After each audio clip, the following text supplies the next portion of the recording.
fear is not real. The only place that fear can exist is in our thoughts of the future. It is a product of our imagination, causing us to fear things that do not at present and may not ever exist. That is near insanity, Katar. Do not misunderstand me. Danger is very real, but fear is a choice. Your life is your life. Don't let it be clubbed into dank submission. Beyond the watch, there are ways out. There is a light somewhere. It may not be much light, but it beats the darkness. Beyond the watch, the gods will offer you chances. Know them. Take them. He can't beat death, but he can beat death in life, sometimes. And the more often you learn to do it, the more light there will be. When we understand the sacredness, the beauty, the eternal nature of our own spirit, then we can recognize it in creation, and we can recognize it in others. When we don't realize, experience, perceive the sacredness of our own true self, then our perception is an illusion of the world. But when we understand who we are and understand our harmony and relationship with the world around us and the people around us, then we're actually seeing everything as truth. We're seeing as a spiritual reality, even in this world. Discovering your why is just the beginning. In order to enjoy all the benefits of having a clearly articulated why, you'll need to have the courage and discipline to use it. Like Thomas Edison said, vision without execution is hallucination. There is an ideal order for implementing your why, though sometimes reality does get in the way, and it all starts with you. Our natural tendency is to start with the tangible. We define our value by what we do, so it takes practice to start with why. Like riding a bicycle, at first we're unsure, unsteady. We're in our heads thinking about all the things we need to do, pedal fast, keep enough speed so we don't fall over. We have to really concentrate. We may even fall over, even scrape our knees, but we get back on the bike and try again. And eventually, it becomes natural. Starting with why is no different. At first, it feels awkward. It may not even work. But with practice, it will become so natural that you won't even be able to imagine a time when you couldn't do it. Just like riding a bicycle. In time, your why will act as a filter for many of the decisions and choices you make. It becomes a tool to help you find a job or seize an opportunity in which you're more likely to succeed. It removes a lot of the guessing. Here's a metaphor to show you what I mean. It's called the celery test. We're constantly asking people for their advice on what to do or how to do it. It's like going to a dinner party, and somebody says, "Do you know what you need? You need M&Ms. We've done so well with M&Ms, you've got to use M&Ms." Somebody else says to us, "Rice milk. In this economy, you have to use rice milk." Someone else says to us, "Kit Kats. You have to use Kit Kats." And somebody else says to you, "It's all about celery."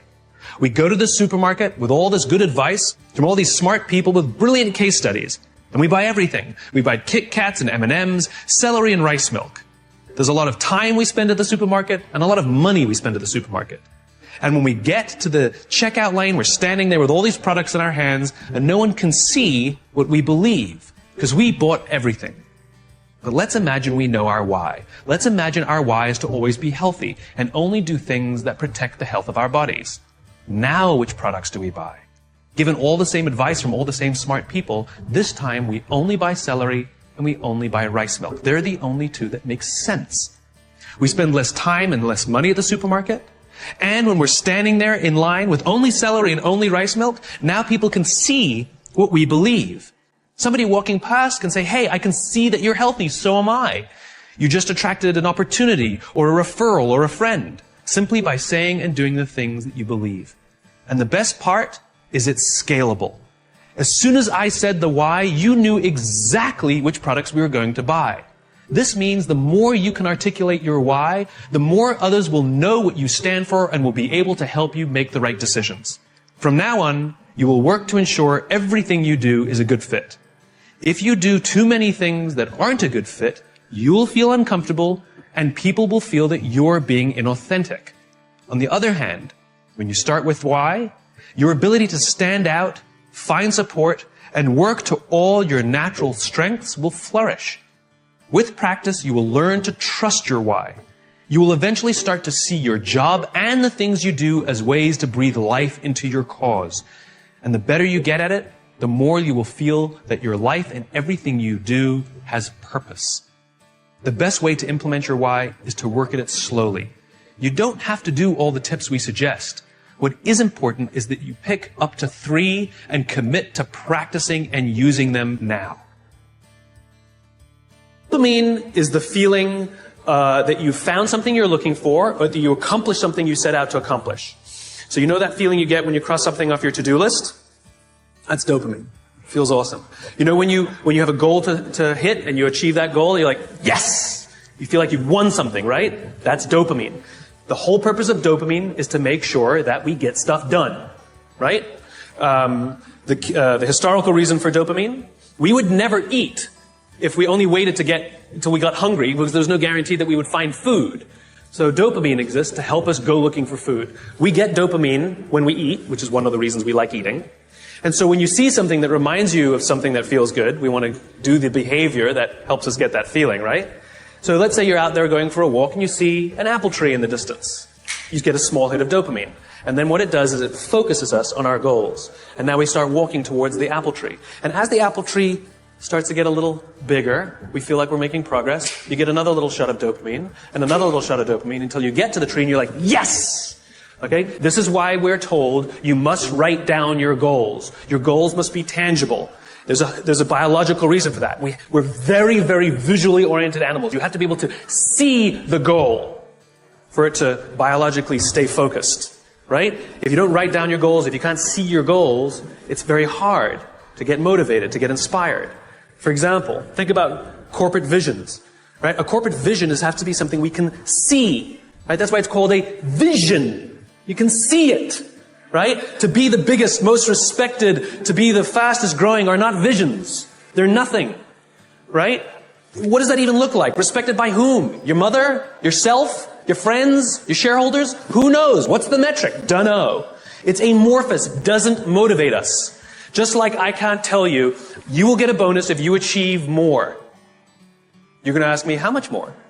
I'm going to say, more. Doesn't work. You need a tangible goal. You need a tangible goal, right? Here's a great vision. Martin Luther King, I have a dream that one day, little black children and little white children will play on the playground together and hold hands together. We can imagine that. We can set our sights on that. And every time we achieve a goal and achieve a metric and achieve a milestone that makes us feel like we're making progress to the vision we can see, we keep going and going and going until we achieve something remarkable. You have to be able to see it. Dopamine. Like I said, dopamine is the feeling you get when you set out to find something you're looking for as well. Talked about the to-do list. I came home from a trip just a couple days ago, and I had a bunch of errands to run, and I wrote down a little list of things I had to do, and off I went, right? And as I was walking past, I think it was the dry cleaners, I don't remember. I was walking past something, I remembered, I have to do that, and I hadn't written down on my to-do list. So I went in and finished what I needed to do, and then when I came out, I then wrote it on my to-do list and then crossed it out. Because I wanted the dopamine. Feels good. Dopamine comes with a warning. Dopamine is highly, highly, highly addictive. Here are some other things that release dopamine. Alcohol, nicotine, gambling, your cell phone. Oh, you think I'm joking? Okay, we've all been told that, if you wake up in the morning and you crave a drink, you might be an alcoholic. Well, if you wake up in the morning, the first thing you do is check your phone before you even get out of bed, you might be an addict. If you walk from room to room in your own apartment holding your telephone.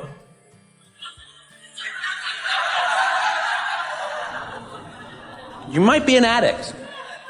When you're driving in your car and you get a text and your phone goes beep. We hate email, true. We love the beep, the buzz, the ding. Oh.